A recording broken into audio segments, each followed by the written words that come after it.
शबे कद्र आने वाले, शबे कद्र आने वाले। एक मैसेज बड़ी तेजी से वायरल हो रहा है। मैसेज क्या है?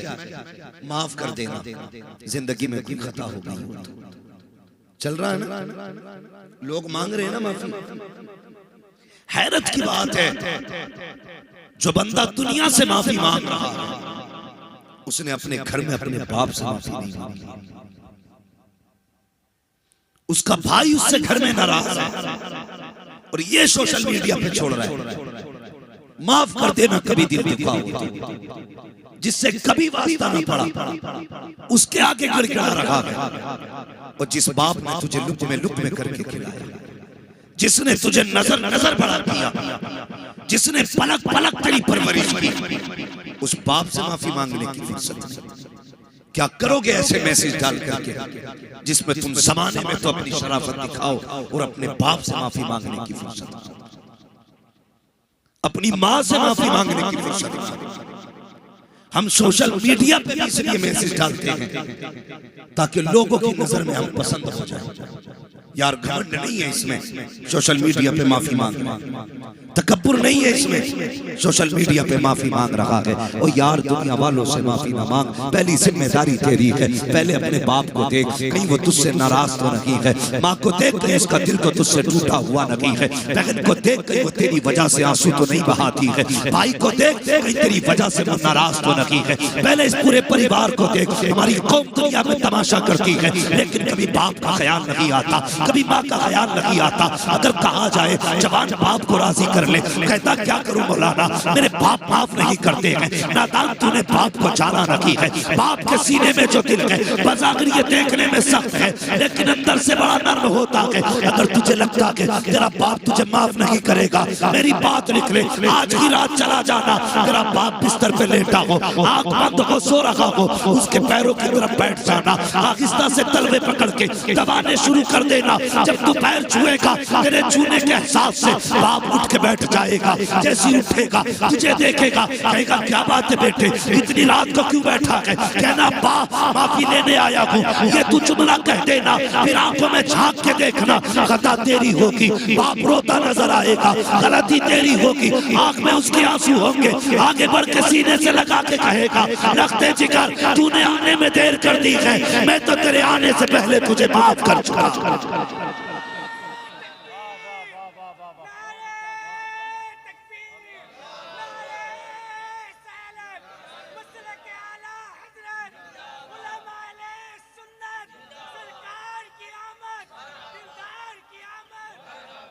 इज्जत करो माँ बाप की। ये वो दौलत है, अगर चले गए तो फिर नहीं मिलेंगे,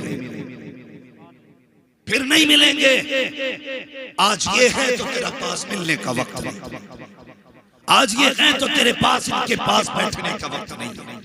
कल जब ये नहीं होंगे, याद आएगी तो इनसे मिलने के लिए कब्रिस्तान जाना पड़ेगा।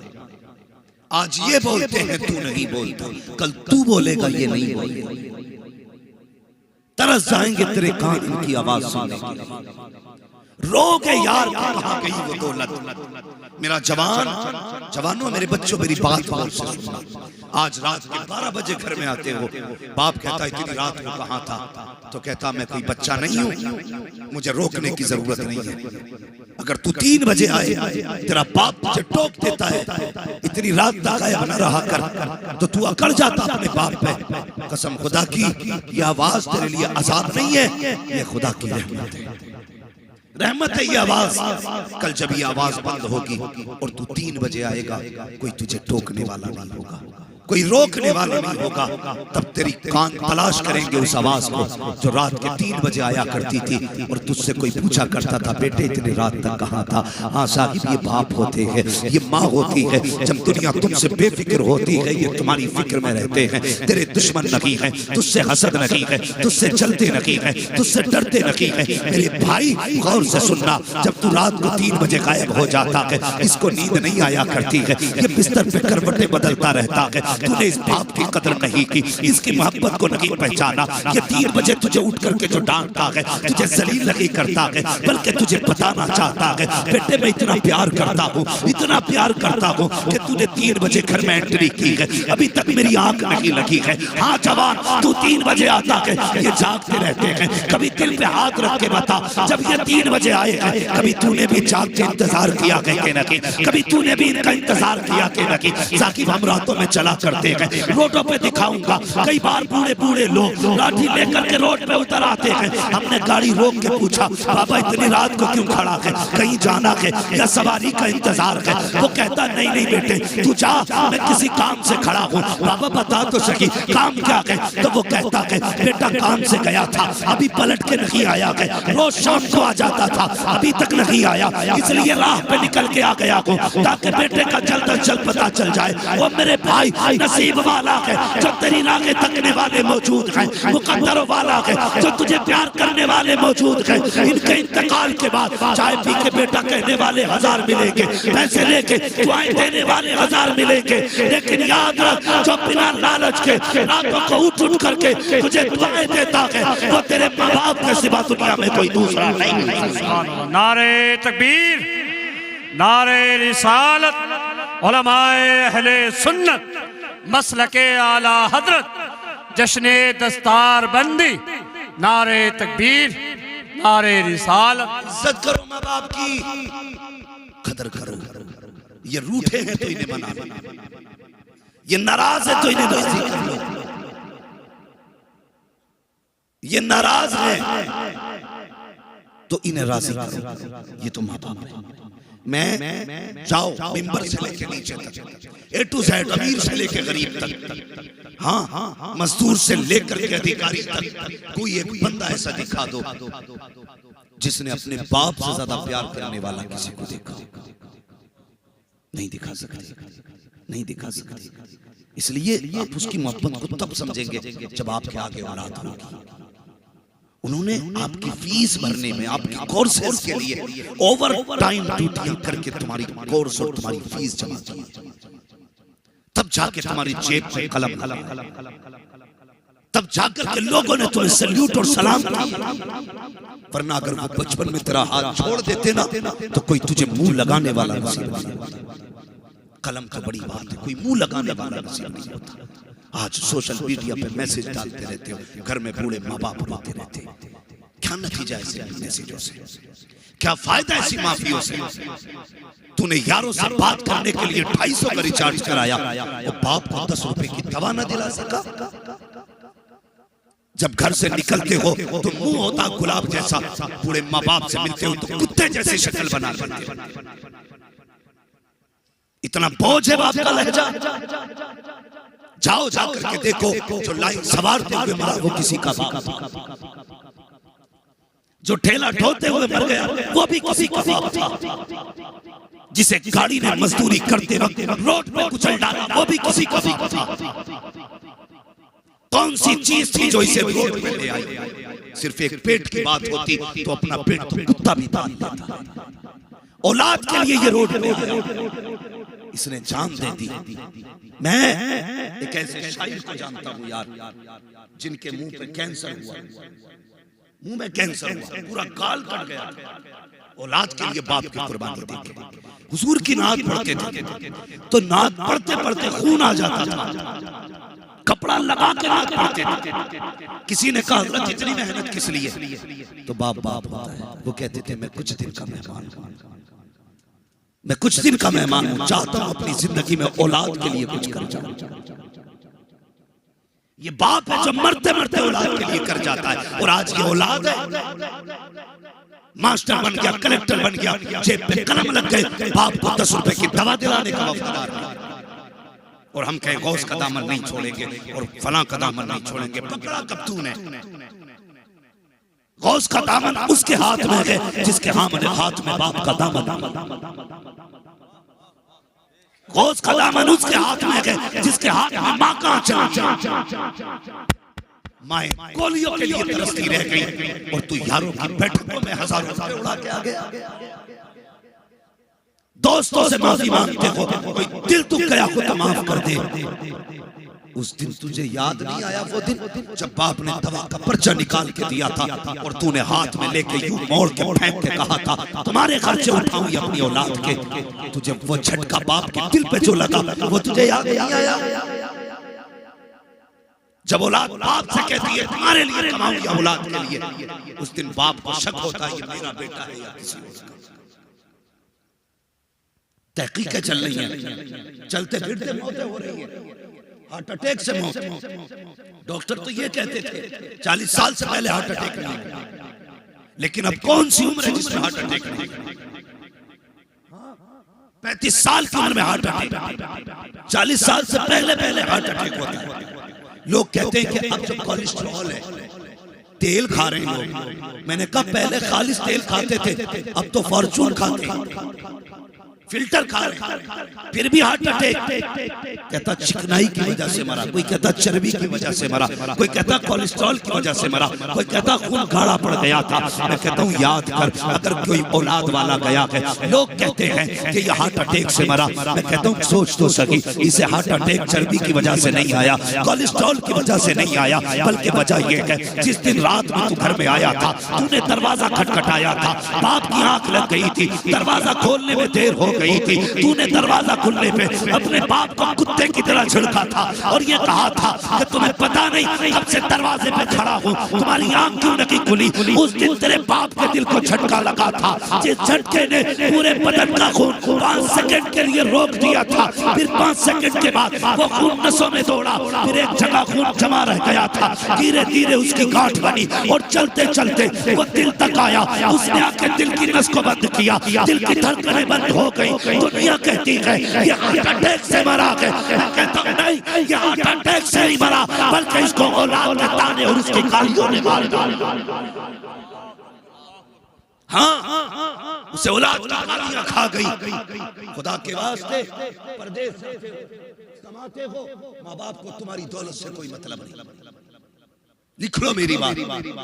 कई लोग कहते हैं हजरत जी मेरे माँ बाप जो है मेरे पैसे के पीछे, खुदा की कसम ये तेरे पैसे के पीछे नहीं पड़ते, मैं लिख के दे सकता हूँ, ये पैसे के पीछे नहीं पड़ते। ये अगर इन्हें पैसा प्यारा होता ना तो उस दिन इन्होंने पैसे से प्यार दिखाया होता, जिस दिन तेरे दिल के सुराख बंद हुए थे। तब डॉक्टर ने कहा था 10 लाख लगेगा, एक बाल पा जाएगा। इसने उस दिन अपनी जमीन बाप दादा ही जायदाद बेच के तेरे दिल में बाल डलवाया था। उस दिन इसे पैसा प्यारा नहीं था। लोग कहते मेरी बीवी से जलते मेरे माँ बाप, अगर ये जलते तो खुदा की कसम तेरे सेहरे वाले दिन जितनी खुशी तेरे बाप को होती है उतनी खुशी तेरे किसी यार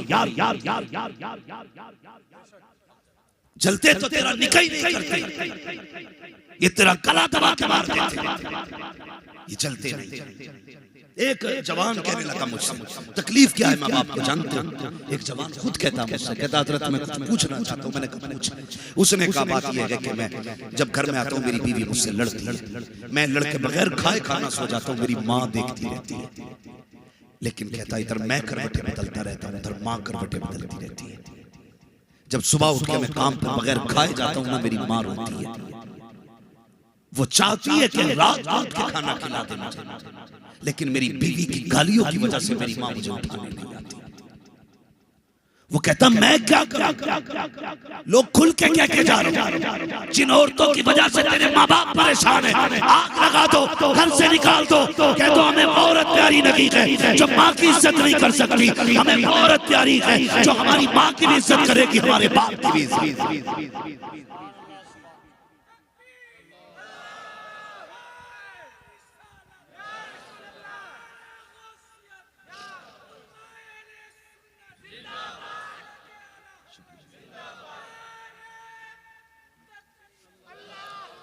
माँ क्या होती है? मेरे हुजूर की ज़ौजा उम्मुल मोमिनीन हज़रत खदीजतुल कुबरा रज़ियल्लाहु ताला अन्हा।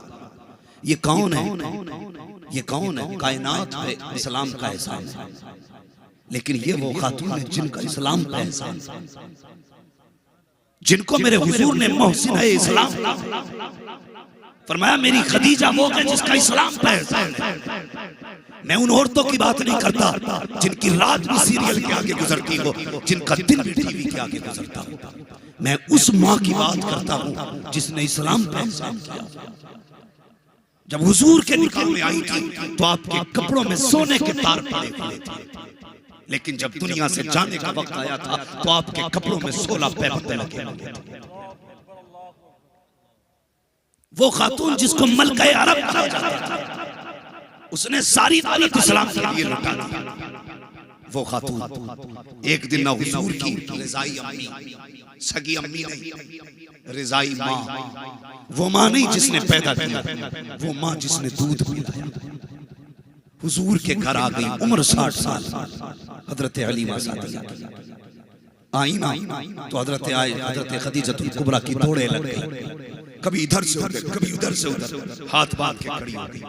मेरे हुजूर ने फरमाया, खदीजा बैठती क्यों नहीं, बैठती क्यों नहीं हो? ये पूछा हुजूर ने। उम्मुल मोमिनीन हजरत खदीजा कहती हैं, या रसूल अल्लाह, आपकी माँ आई है। आपकी, जोर से बोले, आपकी बीवियों से डरते हैं क्या? झूठ मत बोलो, डरते तो सभी होंगे, मगर मेरी बात गौर से सुनो। क्या कहती है खदीजतुल कुबरा? हुजूर, आपकी माँ आई है, मैं इसलिए खड़ी हूँ कहीं ऐसा ना हो हजरत हलीमा पानी का हुक्म दें और मुझे उठने में देर हो जाए।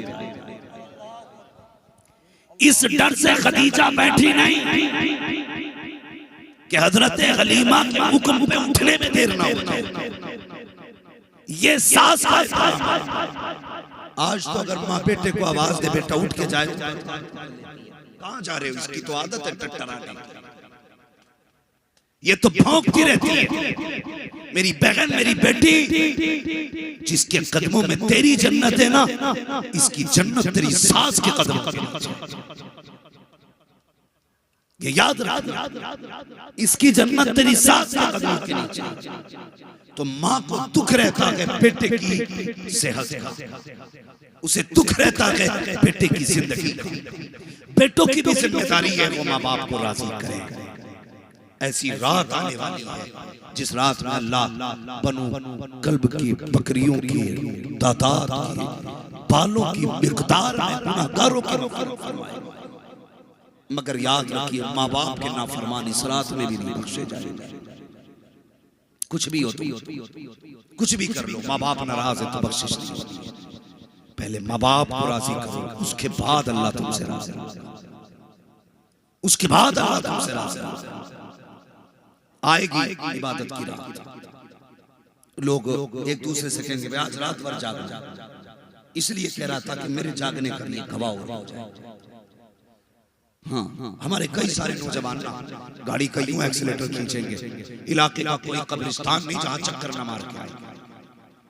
क्या मतलब है रत जगह का? यही कि हुर हुर करनी है पूरी रात, एक रकात नहीं पड़ी, टंकी फुल कराई, एक्सीलेटर खींचे जा रहे। क्यों? कि जाना चाहिए मज़ारों। कभी ये भी सोचा क्यों जाना?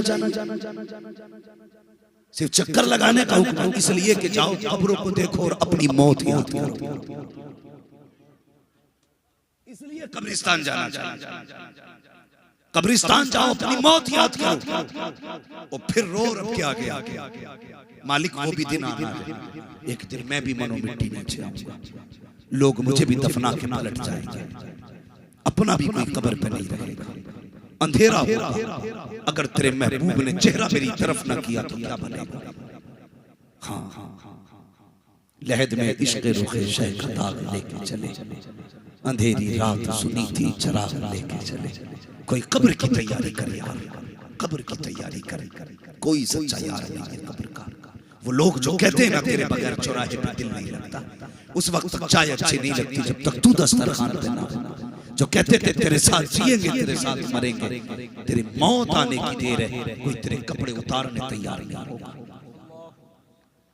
जो तेरे गले मिलते थे ना, वो तुझे हाथ लगाने तैयार नहीं होंगे, हाथ लगाने तेरे उतारे हुए कपड़ों को छूने से डरेंगे। जो तेरे साथ खाते थे, जो तेरा झूठा खा लेते थे, तुझे गुस्ल के लिए हाथ लगाने नहीं होंगे। तलाश किया जाता है, कहां है जो 500 रुपए लेके मैयत में हिलाएगा? कहां है 1000 रुपए लेकर इसकी कब्र खोदी जाए? कहां है वो जो इसके कपड़ों को कफन में तब्दील करे? इनकी यारी जो मरने के बाद तुझे छू नहीं सकते, इनकी यारी जो कब्र में रख के पलट नहीं सकते। तेरी कब्र में जाने की देर है, सारे तेरी बिरयानी पे टूट पड़े। प्लेटों के लिए लड़ जाएंगे, तेरी बिरयानी में बैठे होंगे, भूल जाएंगे किसे डाल के आए हैं गड्ढे में, किसे दफन किया है कब्र में। जब सारे रिश्ते साथ छोड़ जाते हैं तब मदीने वाले मुस्तफा का रिश्ता, तब हुजूर का रिश्ता काम आता है। यारी लगा उनसे यार, कसम खुदा की ये यार यहाँ तक निभाते हैं, मदीने वाले जब यारी करते हैं तो वहां तक सुभान अल्लाह, वहां तक निभाया करते हैं। हुजूर से इश्क करो जवान, हुजूर से वफा करो। किसी से दोस्ती भी होगी तो मुस्तफा की, दुश्मनी भी होगी तो मुस्तफा की। और याद रखिए, जो अपने आप को मुस्तफा और खुदा के हवाले कर देते हैं, ज़माना उनके हवाले हो जाया करता है। सच्ची बात बताओ, पैसा बहुत है, दौलत बहुत है, लेकिन हम रब को राजी नहीं कर पाया। जबकि अमीरों के लिए सबसे आसान है अल्लाह को राजी करना। गरीब का बेचारा चिल्ले करेगा, कई कई महीने एहतिकाफ करेगा, तब जाके रब की दोस्ती मिलेगी। और अमीर जितनी जल्दी चाहिए उतनी जल्दी रब को दोस्त बना सकता है। आप कहें कैसे? फरमाया गया सखी अल्लाह का दोस्त होता है। सखी सुभान अल्लाह, अल्लाह का दोस्त होता है। खुदा ने तुम्हें पैसा दिया, उसकी राह में खर्च करो, उसकी रजा के लिए। फिर देखो रब तुम पे कितना मेहरबान होता है, रब कितना मेहरबान होता है। एक बादशाह था, बड़ा सखी, बड़ा बादशाह था, उसने सखावत शुरू कर दी। उसकी कसरते खर्च से, उसकी सखावत से रब उसके करीब और वो रब के करीब। फिर जब बंदा रब के करीब होता है ना तो अल्लाह सारे पर्दे हटा देता है। फिर वो रब के नूर से देख रहा है, नीचे आंख डाल दे तो तहत सरा तक देखता है, यूं नजर उठा दे तो अर्श मुअल्ला तक देख लेता है। ये रब की कुर्बतों का नतीजा, ये उसकी दोस्ती का नतीजा। अल्लाह अकबर। तो जब वो दोस्त हुआ ना तो बीमार हो गया, बीमारी उसे लग गई। उसने ऐलान किया, था बड़ा सही, ऐलान कर दिया जो मेरे मर्ज की दवा लाएगा मैं उसे पैसे दूं। तो लालची दुनिया, ठीक है जी, लाइन लग गई लोगों की, पुड़ियां बनाते कहते बादशाह तेरी दवा है, और बादशाह उसे पैसे दे देता। पूरे शहर का तरीका ही हो गया, चूल्हे चलने लगे, पत्ता तोड़ते पुड़िया में लपेट, बादशाह तेरी दवा लाया। बादशाह भी बड़ा होशियार, क्योंकि वली बन चुका था। पुड़िया खोलता और पूछता, बता तुझ में शिफा है? पुड़िया कह देती, नहीं बादशाह मुझ में शिफा नहीं, मुझ में शिफा नहीं है। वो जानता था, वो पुड़िया कह देती मुझे तो फला पेड़ से तोड़ के ले आया, ये तो कोई दवा नहीं थी। वो कहता इस अलमारी में रख दो और इसे पैसे दे दो।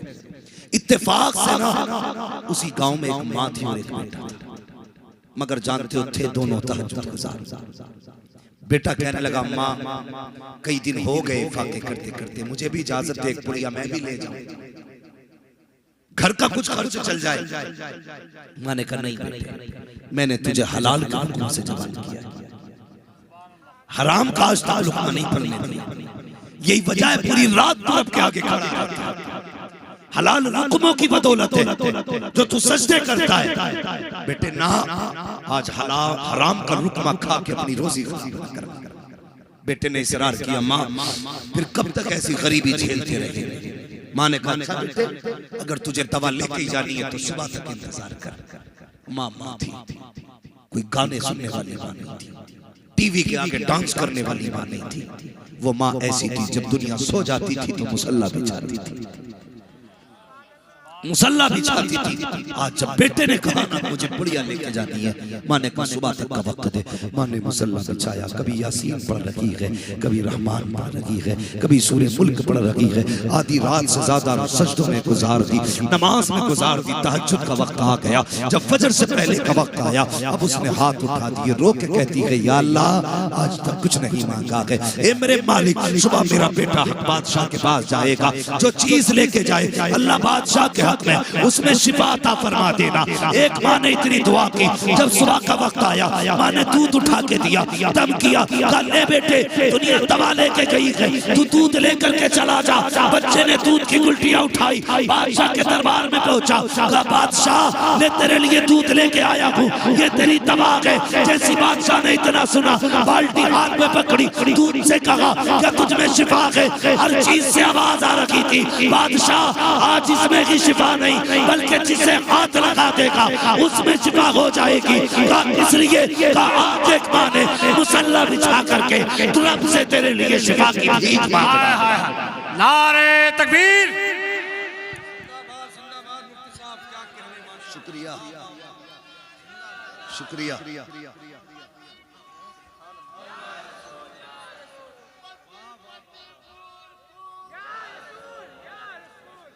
हाँ हम